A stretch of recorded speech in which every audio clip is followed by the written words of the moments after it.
on regarde de notre côté, nous n'avons pas une politique ou une vision de l'immigration. Nous ne négocions pas aujourd'hui la vision de l'immigration de l'Union européenne. Or, il me semble aujourd'hui que les Africains doivent faire bloc. C'est quand les Africains sont unis dans le cadre de l'Afrique de l'Ouest et qu'ils négocient les politiques de l'immigration ensemble, parce que ce ne sont pas seulement les Sénégalais qui sont dans les bateaux là.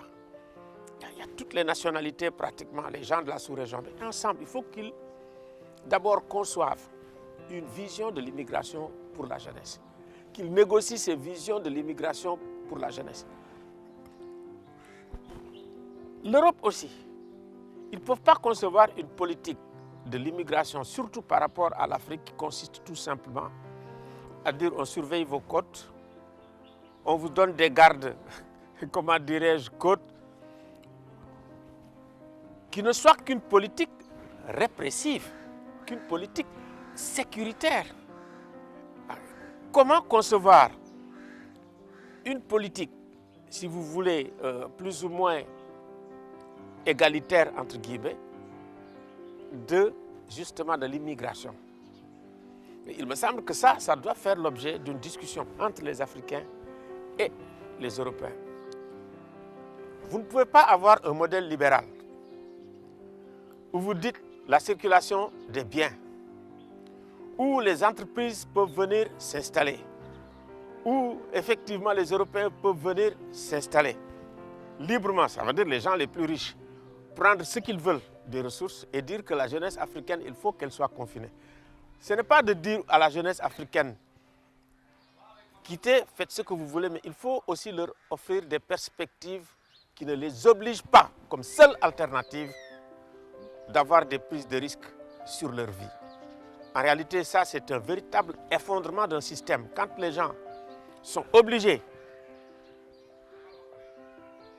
de prendre des risques pour leur propre avenir, en disant, écoutez, pour assurer notre propre avenir, nous sommes obligés de nous confronter à la mort. C'est ça. Donc ça mérite une véritable réflexion de la part des autorités publiques et de la part de notre propre société. Ça nous interroge sur nos propres sociétés. Ça veut dire qu'en dépit des récits, les survivants, qui sont des récits pratiquement hallucinants, j'en ai écouté. Des femmes qui sont revenues, des hommes qui sont revenus, qui racontent les propres hallucinations qu'ils ont. Quand ils disent qu'il y a des gens qui viennent, qui nous trouvent, ça c'est des hallucinations. Mais quel est surtout, comme on dit, l'impact de ces récits sur la volonté de ceux qui veulent partir? Ces récits ne les arrêtent pas. On raconte, ils reviennent. Et en réalité, la seule alternative pour empêcher les gens de partir, c'est de raconter ces récits. Or, il me semble qu'il y a autre chose qu'il faut faire. Il faudrait trouver les moyens pour que, effectivement, que les gens partent par les voies les plus légales et qu'ils viennent raconter des récits soit positifs, soit négatifs. Moi, je suis parti, j'ai réussi, voilà, moi j'ai échoué. Parce que la question de l'immigration, c'est là depuis le début du monde.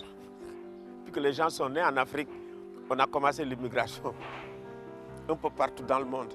Et eux aussi, quand ils ont eu des problèmes, soit au 16e, 17e, 18e, 19e siècle, ils sont venus envahir les autres continents, que ce soit l'Amérique, que ce soit l'Afrique, que ce soit l'Australie. Vous voyez que des fois, la majorité des gens, ce sont des immigrés. Donc, il ne faut pas dire, écoutez, nous, on est montés et puis maintenant, on jette l'échelle. Donc, mais ça aussi, c'est aux Africains d'asseoir une véritable politique de l'immigration et de négocier collectivement avec l'Union européenne. C'est aussi la question de la mer. La mer, on y revient tout le temps.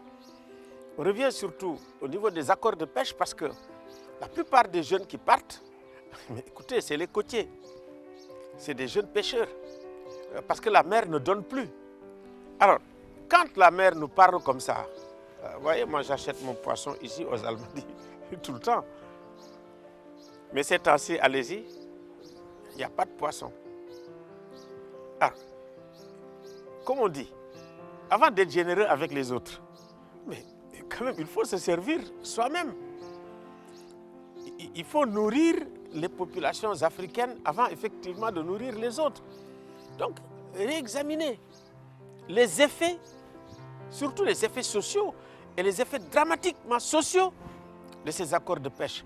En toute lucidité, en toute franchise et en toute diplomatie avec l'Union européenne, pour voir comment on peut avoir des accords qui vraiment préservent les intérêts et préservent aussi la vie des gens.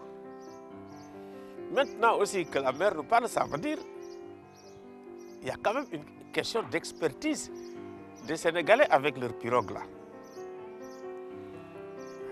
Je pense que ça, il y a quelque chose à explorer. Généralement, ce sont les gens en Europe qui font des courses avec, bien sûr, le tour du monde. Comment on peut envisager un système de sport avec les lojos qui partent comme on le fait ici, comme les régates qu'on fait? Il me semble que c'est des choses qu'il faut faire, mais le faire effectivement en assurant la protection vraiment des gens. Ça veut dire essayer de protéger la sécurité des personnes qui vont s'engager dans ce genre de choses. Mais il me semble qu'avec la discussion, et la discussion ne doit pas être entre seulement l'État, les élites, les administrations africaines et l'État et les élites et les administrations européennes, qui d'ailleurs par leur propre système et effectivement d'octroi de légitimité sont obligés, une fois qu'ils sont délégataires de pouvoir, de travailler vraiment aux intérêts de leur propre population et de leur propre nation. Ce que nous ne faisons pas tout le temps. Donc il faut, dans le cadre des discussions et des accords, impliquer les acteurs qui sont concernés. Ça, c'est extrêmement important. Que tous ceux qui sont dans l'économie politique de la pêche, ici sur place, soient impliqués vraiment dans la discussion des accords. Mais quand ce sont les États seulement, on observe effectivement. Donc il faut absolument le dire. De mon point de vue, il y a un échec de la politique d'immigration entre l'Europe et l'Afrique. Et tous les jours que Dieu fait, on le voit. Et la responsabilité, elle est partagée. D'abord les Africains, qui doivent avoir des politiques qui permettent à la jeunesse, effectivement, de se retrouver. Et il me semble que c'est dans un cadre de débat global avec l'ensemble des gens que nous pouvons à la fois faire un diagnostic et également aussi faire également aussi comment il faut traiter la question.